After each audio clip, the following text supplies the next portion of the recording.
우리가 살아가면서 참 재미있는 경험을 할 때가 있습니다. 안경을 이렇게 머리에 올려놓고요. 안경을 찾는 경험 없으세요?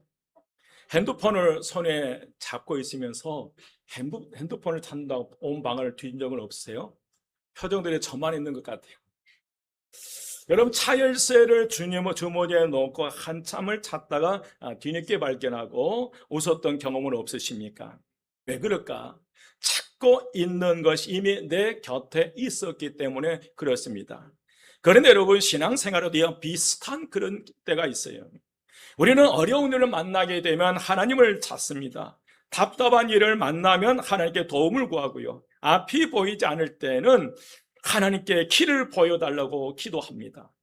그런데 놀라운 사실이 있습니다. 우리가 하나님을 찾기 전에 하나님께서 먼저 우리와 함께 하셨다는 사실입니다. 예수님을 믿는 우리 안에는 이미 성령님께서 우리 가운데 함께 하십니다. 그래서 우리는 혼자 살아가는 것이 아니라 언제나 성령님과 동행하며 살아가는 사람들인 줄 믿습니다. 그런데 예수님께서 제자들에게 더 놀라운 사실을 말씀하셔요. 바로 요한복음 16장 7절 말씀인데, 내가 떠나가는 것이 너희에게 유익이라. 내가 떠나가지 아니하면 보혜사가 너희에게로 오시지 아니할 것이요 가면 내가 그를 너희에게로 보내리니. 여러분, 제자들의 입장으로 보면 예수님이 곁에 계는 것이 훨씬 좋은 것 같아요. 그런데 예수님은 오히려 그 제자들을 향해서 내가 떠나가는 것이 너희에게 유익이라는 거예요. 여러분, 왜 그렇습니까? 예수님께서 승천하신 후 성령님이 오셔서 특정한 장소에만 계시는 것이 아니라 모든 믿는 사람과 언제 어디서나 함께 할 수 있기 때문에 그래 하신 줄 믿습니다. 내가 떠나가야 너희에게 유익인데 그 유익이 보혜사 성령님을 보내주시고 그 보혜사 성령님이 언제 어디에서나 우리와 함께 하신 줄 믿습니다. 그렇다면 여러분, 오늘 우리 안에 계신 성령님은 무슨 일을 하고 계실까? 오늘은 성령님께서 지금도 우리 가운데 행하신 일을 함께 살펴보면서 큰 은혜가 임하시기를 주의 이름으로 축원드립니다. 그 첫 번째는 우리 성령 하나님께서 우리에게 오셔서 하시는 첫 번째 일이 뭐냐면 성령님 우리를 가르쳐 주셔요. 성령이 우리를 뭐 해주신다? 가르쳐 주셔요. 14장 요한복음 14장 26절 보면 보혜사 곧 아버지께서 내 이름으로 보내실 성령 그가 너에게 모든 걸 뭐 하게 한다? 가르치시고 그랬습니다. 여기서 가르치고라는 이 말의 헬라의 단어는 디다스코입니다. 디다스코인데 단순하게 지식을 전한다는 뜻을 뛰어넘어요. 깨닫게 해주시고 이해하게 하시고 삶으로 살아내도록 이끄는 것을 의미해요. 우리가 세상 속에 살아가면서 우리의 삶에 살아가도 이끌어준 그런 의미예요. 여러분, 예수님의 제자들은요 누구보다도 훌륭한 스승을 만났잖아요. 예수님보다 더 좋은 스승이 어디 있어요? 3년 동안 예수님과 함께 다니며 매일 말씀을 들었어요. 기적을 보았고요. 그런데도 그들은 예수님의 십자가를 이해하지 못한 거예요. 예수님이 부활하신 그 부활의 의미를 모르는 거예요. 그래서 부활하신 예수님을 못 알아보는 거예요. 왜 그랬을까? 여러분, 말씀은 머리로만 이해되는 것이 아니기 때문에 그렇습니다. 성령님께서 깨닫게 하셔야 하나님의 말씀이 비로소 마음에 새겨집니다. 이 사실을 가장 잘 보여주는 사람이 여러분 베드로입니다. 예수님께서 붙잡히시던 밤에 여정 앞에서 예수를 3번 부인했던 이가 베드로였습니다. 그러나 오순절에 성령님께서 강림하시고 성령 충만함을 받게 되자 그는 완전히 달라져 버렸어요. 수천 명 앞에서 담대하게 예수 그리스도를 증거할 때 3천 명이 회개하는 역사가 일어났고요.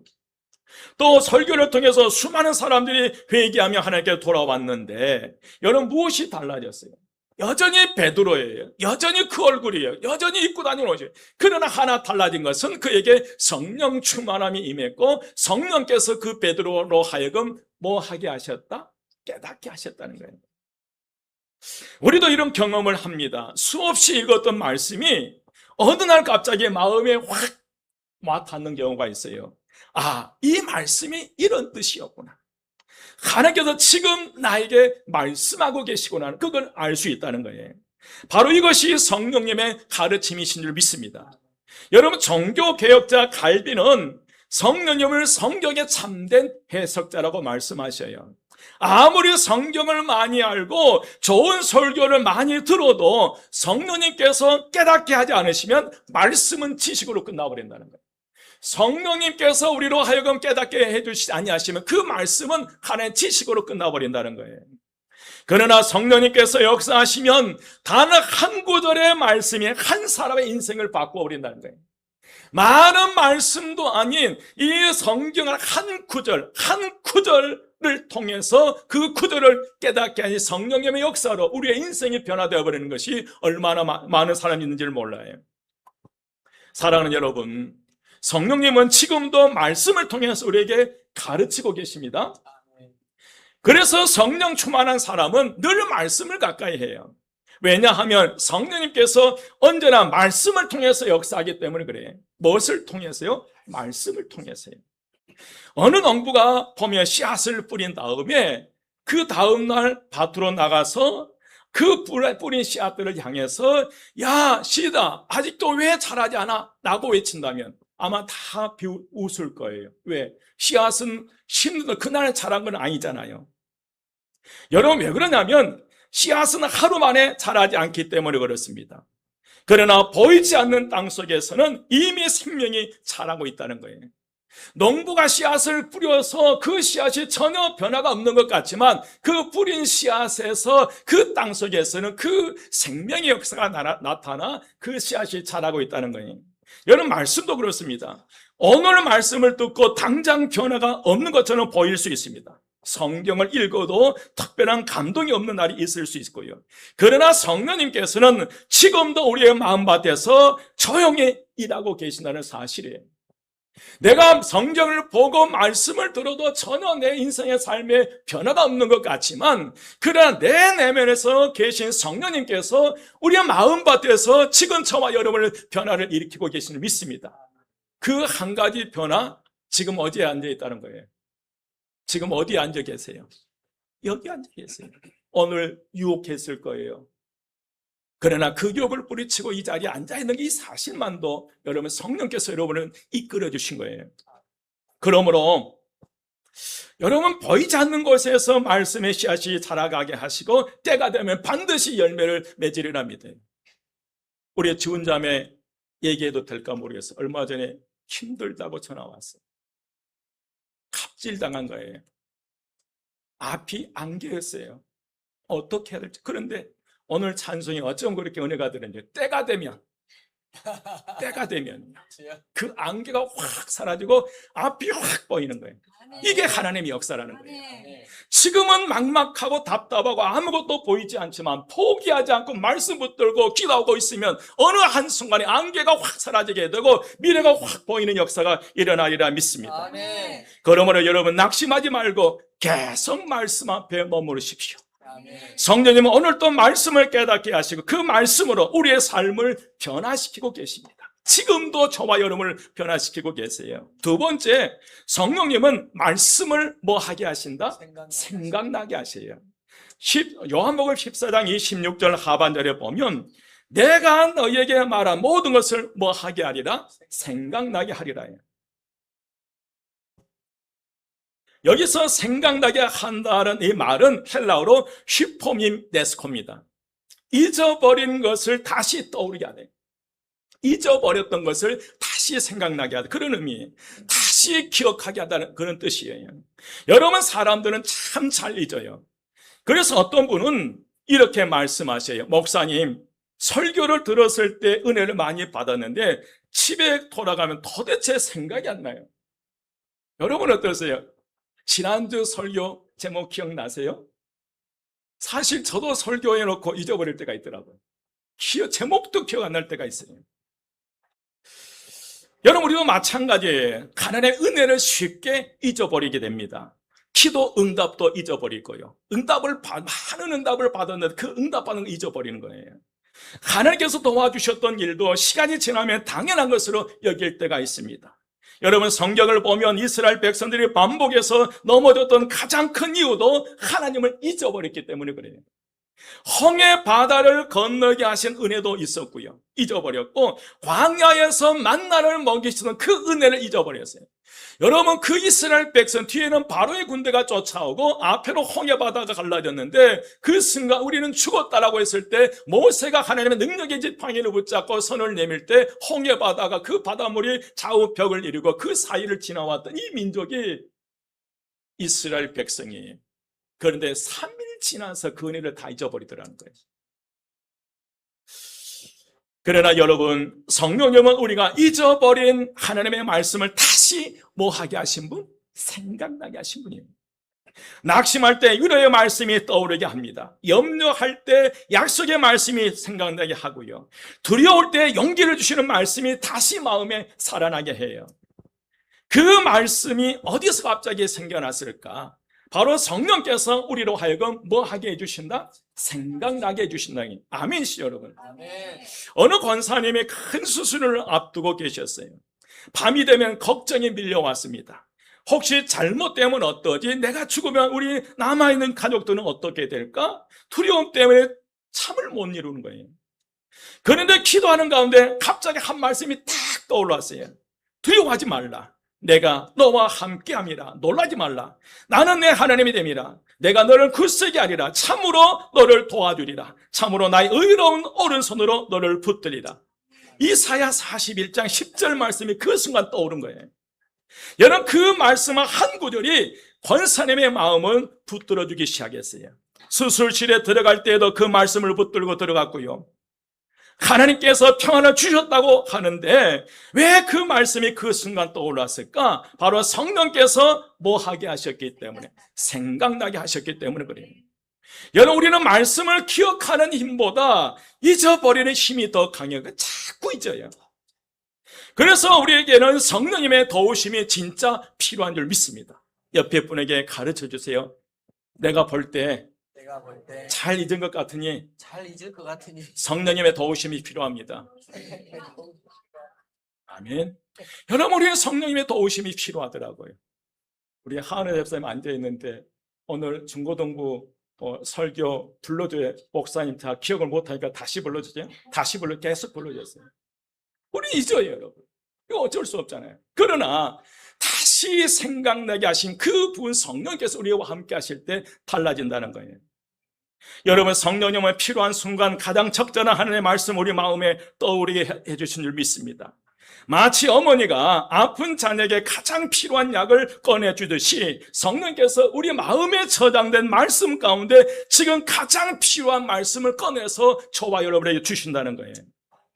그래서 낙심한 사람에게는 위로의 말씀을, 두려운 사람에게는 용기의 말씀을, 교만한 사람에게는 회개의 말씀을, 지친 사람에게는 소망의 말씀을 주신 줄 믿습니다. 그러나 여러분, 여기서 꼭 하나 기억할 게 있습니다. 성령님은 빈 창고에서 말씀을 꺼내시는 분이 아니라 채워진 창고에서 말씀을 꺼내신 분이라는 거예요. 평소에 성경을 읽지 않고 말씀을 가까이 하지 않으면 생각나게 하는 말씀이 없다는 거예요. 그래서 우리는 예배를 통해 말씀을 듣고 날마다 성경을 읽고 묵상하며 말씀을 마음에 쌓아둬야 된다는 거예요. 여러분, 기억하십시오. 왜 기독교인들이, 교회 다니는 사람들이 무당을 찾아가고 점쟁이를 찾아갔냐 아세요? 결정적인 순간에, 위기의 순간에 떠오른 말씀이 없는 거예요. 그 고통과 괴로움 속에 떠오른 게 없는데 과거의 경험, 무당이 생각난 거예요. 그 영험한 무당이 생각나. 그래 가버린 거예요.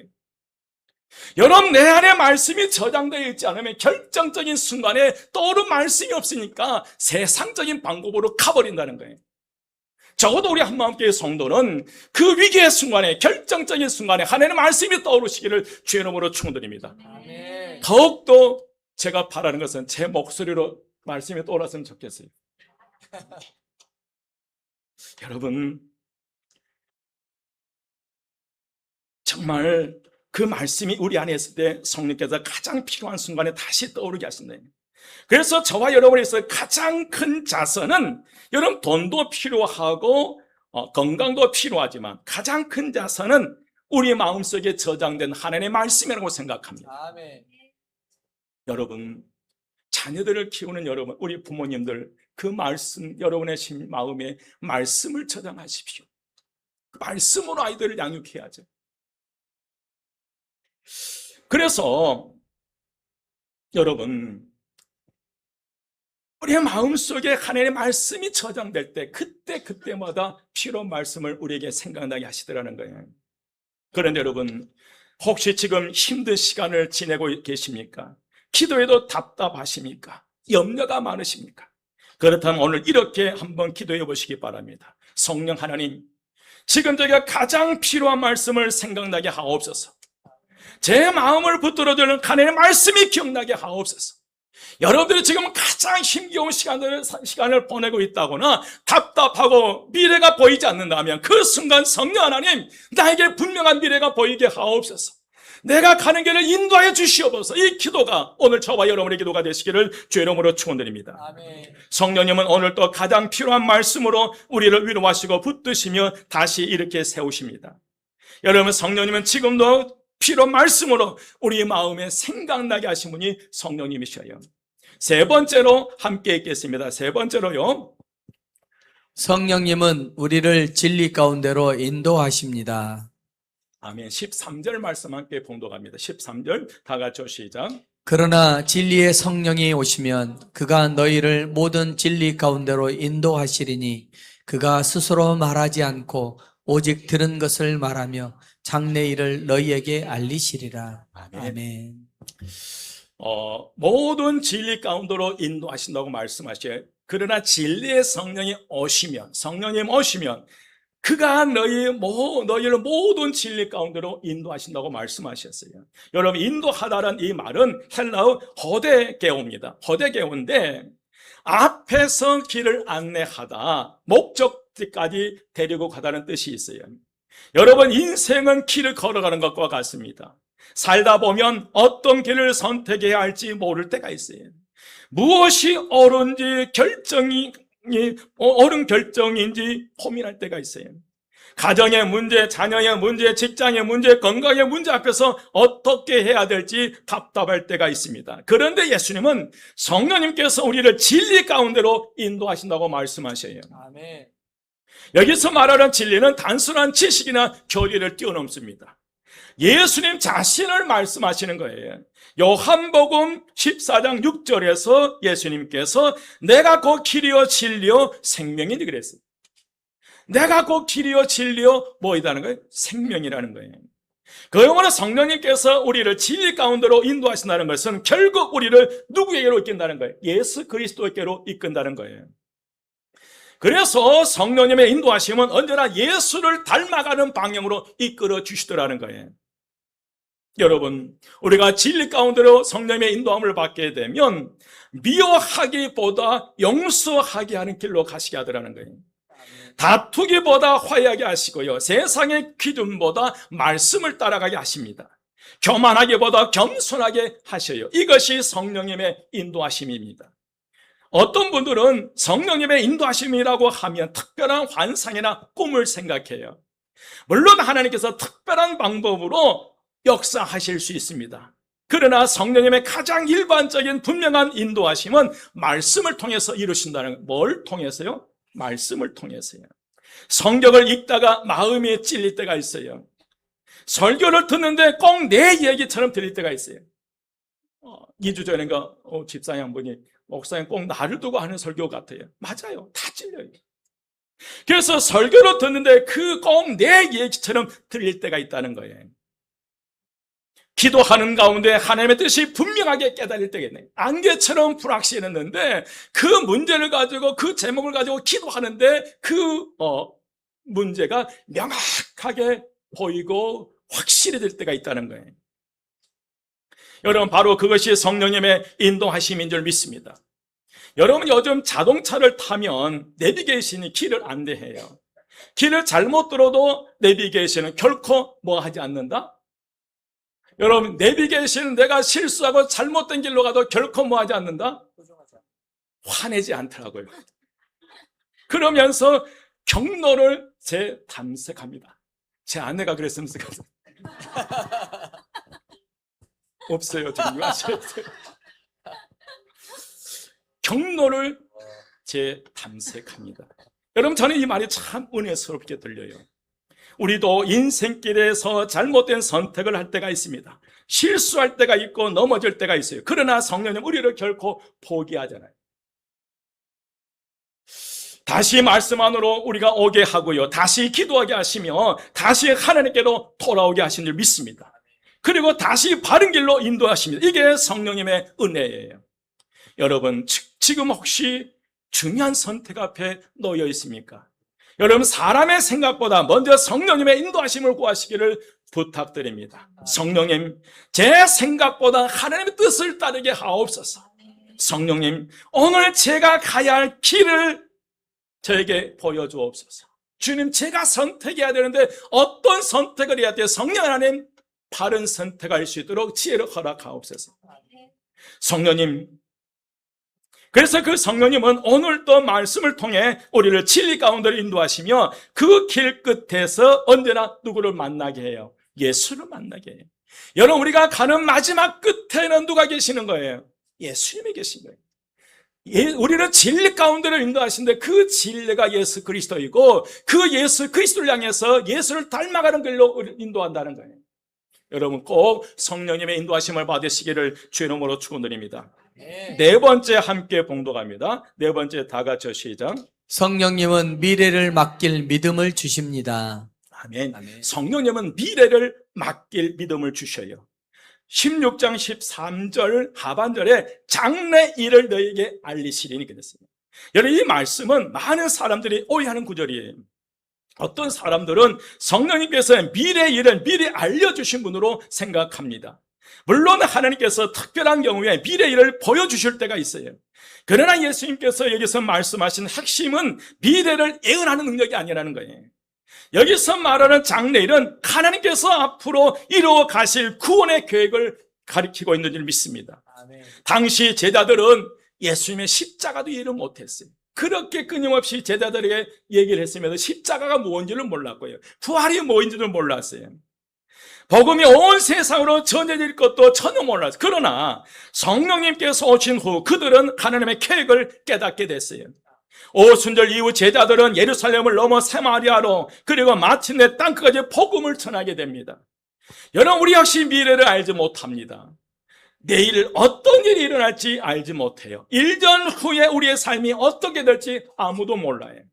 그래서 사람의 미래 때문에 두려운 거예요. 내 사랑하는 자녀들의 미래가 걱정되는 거예요. 하지만 여러분, 성령님은 우리의 미래를 모두 보여주신 분이 아니라 미래를 붙들고 계신 하나님을 바라보게 하신다는 거예요. 성령님은 우리의 미래를 확 보여주신 분이 아니라 그 우리의 미래를 책임지고 계신 그 하나님을 바라보게 하는 분이 성령님이라는 거예요. 아멘. 여러분, 밤에 자동차를 운전할 때 헤드라이트는 목적지까지 한 번에 비춰주지는 않더라고요. 한순간에 내가 가야 목적지까지 그 헤드라이트가 완전히 비치는 게 아니라 그 헤드라이트는 내가 가야 할 그 앞에만 비춰주는 거예요. 지금 내가 갈 길은 충분히 지금 그 앞을 비춰주므로 내가 갈 그 길을 보여주더라는 거예요. 여러분, 그 빛을 따라 한 걸음 한 걸음 가다 보면 결국 어디에 도착하는 거예요? 목적지까지 도착하는 거예요. 여러분, 우리의 인생도 그렇습니다. 하나님께서는 우리의 인생 전체를 한꺼번에 보여주지 않으셔요. 그러나 오늘 걸어가야 할 길은 보여주신 줄 믿습니다. 오늘 순종해야 할 말씀 우리에게 주신 거예요. 오늘 붙들어야 할 믿음을 주신 줄 믿습니다. 그래서 성령님의 인도함을 받는 사람은 미래를 다 알아서 평안한 게 아니라는 거예요. 미래를 아시는 하나님을 신뢰하기 때문에 평안하다는 거예요. 내가 내일, 모레, 한 달 뒤, 일주일 뒤에 내가 어떤 일이라 알 수 없지만 분명한 사실은 내가 지금 누구의 인도함을 받고 있다고 하는 것, 성령님의 인도함을 받고 있다는 이 한 가지 사실이 우리를 평안하게 만들어요. 여러분, 여러분의 사랑한 자들을 사랑하시면요, 여러분의 자녀들이 성령님의 인도하심을 받게 하십시오. 가장 먼저 우리가 성령님의 인도하심을 받아야 됩니다. 그런데 우리는 모르는 거예요. 그러나 저와 여러분의 미래는 아신 분이 계세요. 누가 아시는 거예요? 하나님 아시잖아요. 하나님 아셔요. 그 하나님을 신뢰하게, 우리를 그 하나님을 신뢰하게 만드는 분이 성령 하나님이신 줄 믿습니다.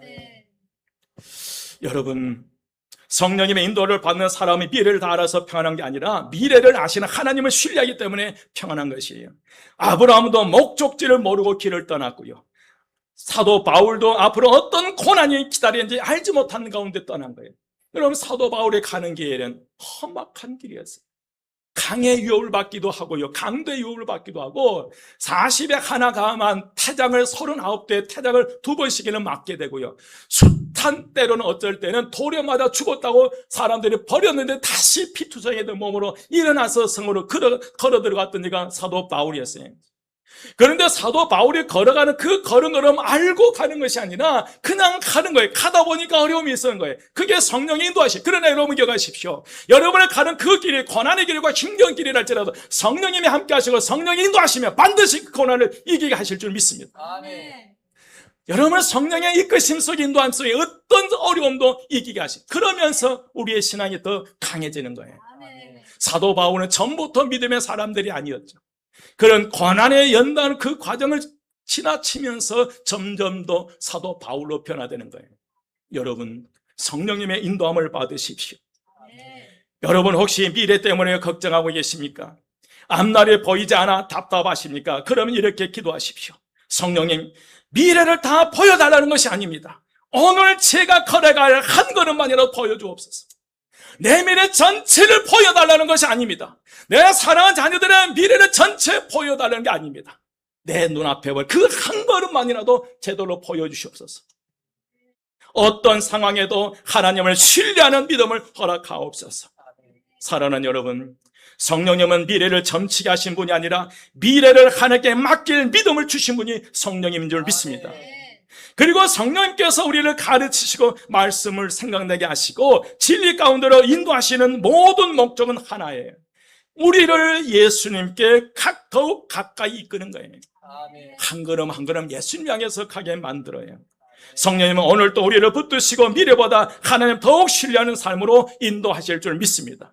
사랑하는 여러분, 오늘 또 우리는 성령님께서 지금도 살아계시며 우리 가운데 일하고 계신다는 사실을 함께 살펴보았습니다. 성령님은 말씀을 깨닫게 하시고 필요한 말씀을 생각나게 하시고 우리를 진리 가운데로 인도하시고 미래를 하나님께 맡길 믿음을 저와 여러분에게 주신 줄 믿습니다. 그런데 오늘 하나님께서 이 말씀을 우리에게 주신 이유는 단지 성령님의 사역을 알기 위해서 우리를 이끄신 것이 아니라 성령의 음성을 들으며 살아가는 그 초대의 말씀이에요. 그냥 성령님께서 어떻게 역사하셨고 이 사역을 알려고 그 사역을 소개하는 시간이 아니라 실제 여러분의 삶 속에 성령의 음성을 들으시고 그 음성의 이끌림 속에 살아가시기를 주의 이름으로 축원드립니다. 우리가 너무 바빠요. 너무 다른 일에 사로잡혀 있어요. 그래서 우리 안에서 들려오는 하나님의 음성을 놓쳐버릴 때가 있어요. 내 생각대로 가버릴 때가 있고요. 내 기분대로 가버릴 때 있고 내 감정, 내 성격대로 가버릴 때가 있어요. 여러분, 어떤 일이 일어나면 한번 멈추십시오. 그 순간 멈춰서 성령님, 이럴 때는 어떻게 해야 됩니까? 성령님, 이럴 때는 어떻게 해결해요? 먼저 그 기도를 하시고 그 다음에 지혜 주시면 움직이신 거예요. 여러분, 성령님 지금도 말씀하십니다. 문제는 성령님께서 말씀하지 않으시는 것이 아니라 우리가 그 음성에 귀를 기울이지 않는다는 거예요. 끊임없이 성령님께서 우리에게 말씀하고 계시는데 우리는 자꾸 그 성령님의 음성을 외면해버리고 세상 소리에 귀를 기울이다 보니까, 사람의 소리에 귀를 기울이다 보니까 진짜 들어야 할 그 성령의 음성을 놓쳐버린다는 거예요. 이 한 주간 동안 여러분 세상의 소리를 멈추시고 우리 안에 들려오는 성령님의 음성을 들으시기를 주의 이름으로 축원드립니다. 그러므로 이번 한 주는 성령님의 음성을 듣는 한 주간 되시기 바랍니다. 아침에 눈을 뜰 때 이렇게 기도해 보십시오. 성령님, 오늘도 제게 말씀하여 주시옵소서. 그리고 그 말씀에 순종하게 하옵소서. 그리고 성경을 펴시고요. 많이 읽지 못해도 괜찮아요. 한 절이라도 좋아요. 성령님께서 오늘도 그 말씀을 통해 우리의 마음을 깨닫게 하시고 필요한 순간에 말씀을 생각나게 하시고 우리를 바른 길로 인도하시고 미래보다 하나님을 더욱더 신뢰하게 만들어주시리라 믿습니다. 여러분, 새벽기도 말씀 정력에 보내줍니다. 읽으면 한 2, 3분 정도 걸리더라고요. 여러분 그 이 3분도 투자하십시오.